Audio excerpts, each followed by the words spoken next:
Bismillah, Assalamualaikum warahmatullahi wabarakatuh. Selamat sore kepada Bapak Pak Bahar Amal, SPD, EPM yang me- yang sebagai dosen mata kuliah Transformasi Digital.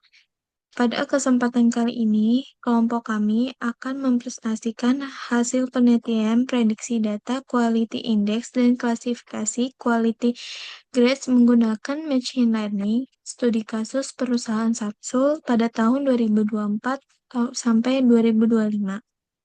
Sebelum memulai, izinkan saya membacakan susunan acara presentasi hari ini.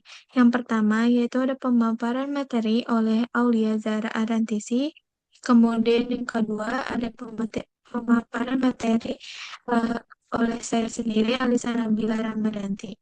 Baik, untuk mempersingkat waktu, mari kita masuk pada pemaparan pertama yang akan disampaikan oleh Aulia Zara. Kepada Aulia, dipersilakan. Saya ada pantun pembuka nih.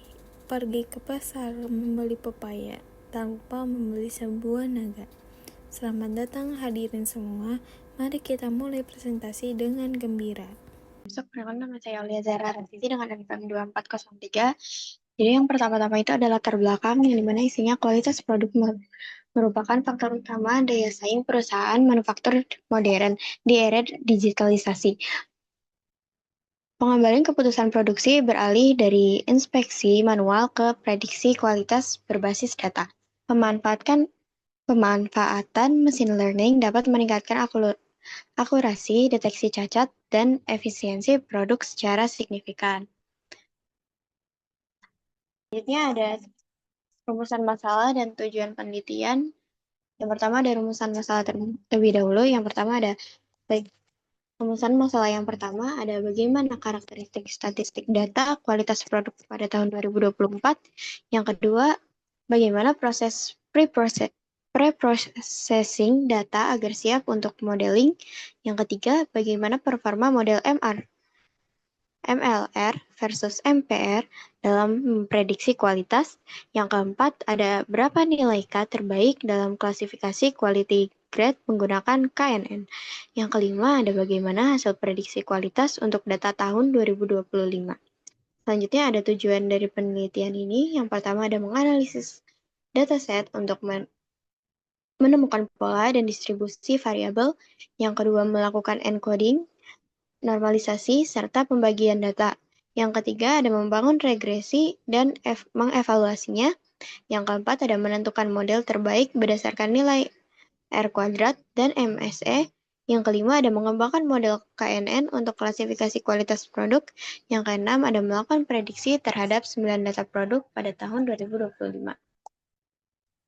Selanjutnya ada manfaat penelitian. Yang pertama memberikan alat prediksi kualitas berbasis machine learning.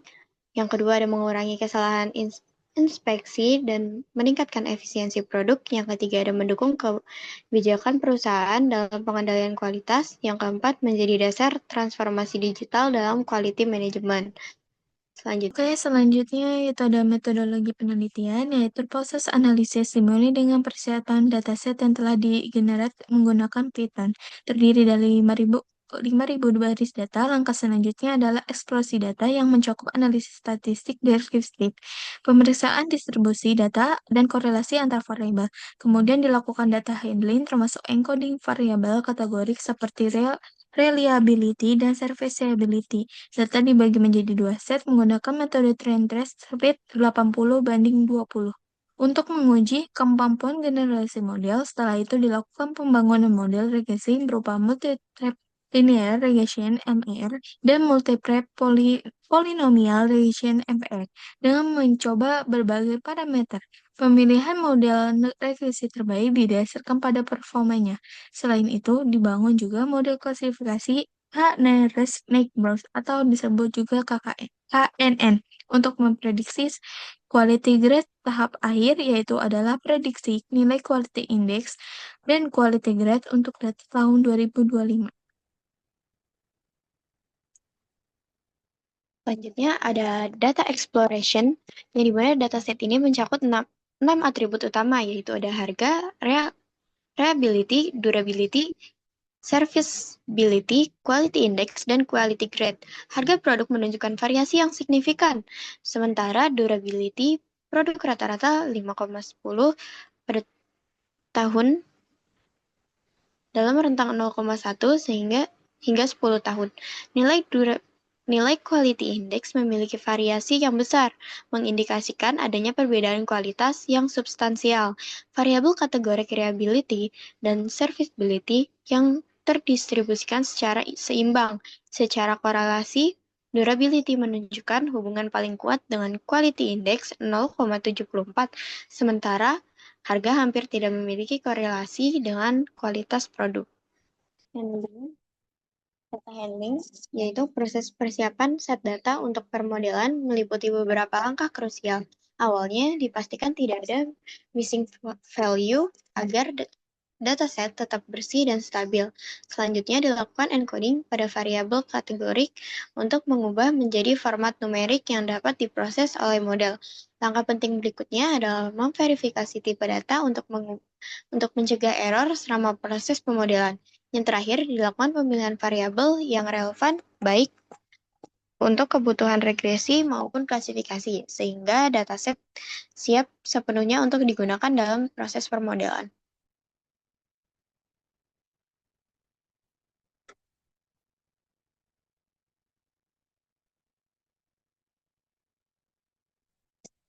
Untuk selanjutnya itu ada trend test spin, yaitu data set berjumlah 5.000 baris dibagi menjadi 4.000 data untuk training 80% dan 1.000 data untuk testing 20%.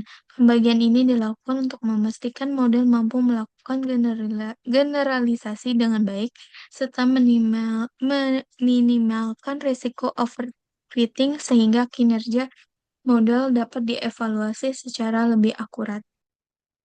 Selanjutnya,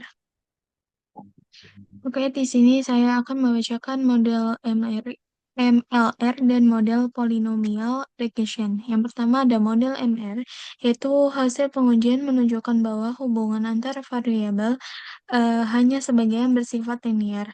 Uji iterasi pada 200 hingga 1.000 percobaan memberikan hasil yang konsisten, menandakan model stabil namun nilai MSE sebesar 22.259 dan kuadratnya sebesar 0,6208 menunjukkan bahwa model linear belum mampu menjelaskan keseluruhan variasi data secara optimal. Jadi, kesimpulannya, pola hubungan data tidak sepenuhnya linear. Yang kedua adalah model polynomial regression, yaitu model polinomial digunakan untuk menangkap hubungan non-linear yang lebih kompleks.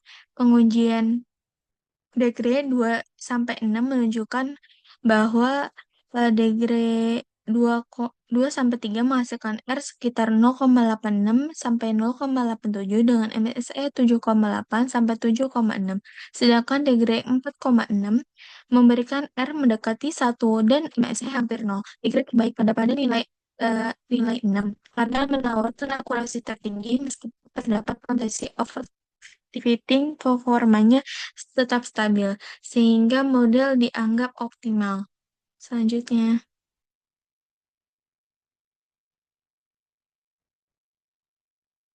ada evaluasi model regresi.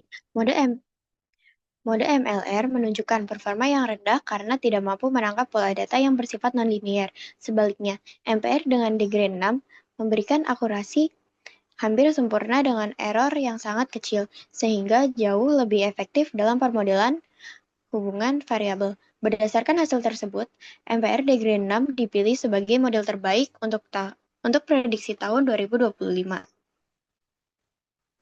Selanjutnya ada model KKN. Tujuan pada analisis ini adalah untuk mengklasifikasikan quality grade berdasarkan nilai quality index.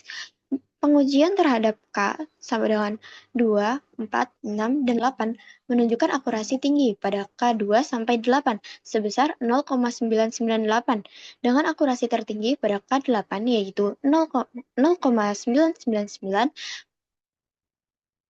Confusion matrix memperhatikan hasil prediksi yang hampir sempurna, menandakan bahwa quality index mampu memisahkan kelas low, moderate, dan Excellent, ya, dengan sangat baik.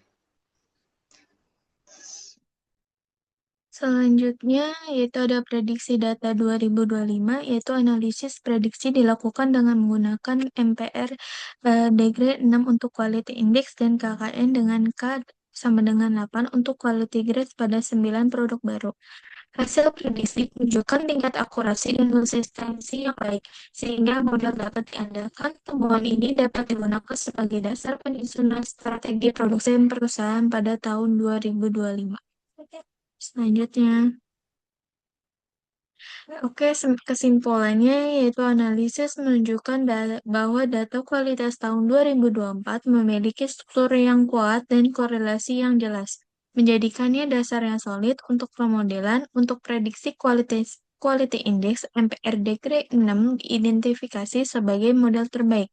Sementara itu, untuk klasifikasi quality grade model KKN dengan K8 terbukti paling optimal. Secara keseluruhan, penerapan machine learning terbukti meningkatkan efektivitas quality control, sehingga perusahaan sangat disarankan untuk menggunakan model-model ini dalam membuat keputusan produksi yang strategis.